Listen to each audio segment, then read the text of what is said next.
শপথ নিলেন রাজ্যের নবনিযুক্ত লোকায়ুক্ত ডাক্তার বি.কে কিলিকদার। রাজ্যের নতুন লোকায়ুক্ত হলেন ডাক্তার বিভাস কান্তি কিলিকদার। শুক্রবার শপথ গ্রহণ করেন তিনি। রাজভবনে এই শপথ গ্রহণ অনুষ্ঠানে অনুষ্ঠিত হয়। রাজ্যপাল ইন্দ্রসেনা রেড্ডি নাল্লু রাজ্যের নতুন লোকায়ুক্ত ডাক্তার বিভাস কান্তি কিলিকদারকে শপথ বাক্য পাঠ করান।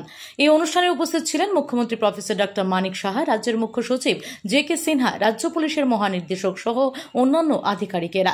এদিন শপথ গ্রহণের পর সাংবাদিকদের মুখোমুখি হয়ে রাজ্যের নবনিযুক্ত লোকায়ুক্ত ডাক্তার বিভাস কান্তি কিলিকদার জানান, নতুন দায়িত্ব সুষ্ঠুভাবে পালনের চেষ্টা করবেন তিনি আরো জানান, দুর্নীতির বিরুদ্ধে লড়াইয়ে একার পক্ষে কোনো কিছু করা সম্ভব নয়। এক্ষেত্রে সকলের সহযোগিতা প্রয়োজন, সবার সহযোগিতা পাবেন বলে আশা করেন তিনি।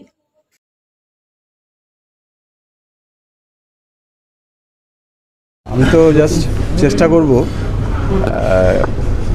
লোকায়ুক্তের যে দায়িত্ব দেওয়া হয়েছে সেই দায়িত্ব যাতে সুষ্ঠুভাবে পালন করতে পারি। তার জন্য তো এটা এমন একটা প্রতিষ্ঠান, সবার এককভাবে কিছু করা সম্ভব নয়, টু ফাইট এগেনস্ট কারাপশন। তো সেই ক্ষেত্রে প্রেস, মিডিয়া যারা, সবার কোঅপারেশন দরকার। সবার যদি আমি কোঅপারেশন পাই, আমি বিশ্বাস করি যে হয়তো কিছুটা করতে পারবো। কারাপশন আমাদের মাননীয় চিফ মিনিস্টারও চাইছেন জিরো লেভেল কারাপশন হোক। আমি এটা অস্বীকার করতে পারি না, সর্বত্রই কারাপশন আছে। কাজে কারাপশনের একটা বিরাট ব্যাপার, বিরাট ব্যাধি সোসাইটির মধ্যে। এটার বিরুদ্ধে রুখে দাঁড়াতে হলে এককভাবে সম্ভব নয়, তার জন্য সবার একটা কোঅপারেশন দরকার। আমি আশা করব সবার থেকে কোঅপারেশন পাবো। Thank you. Bureau report, S Bharat live 24 hours.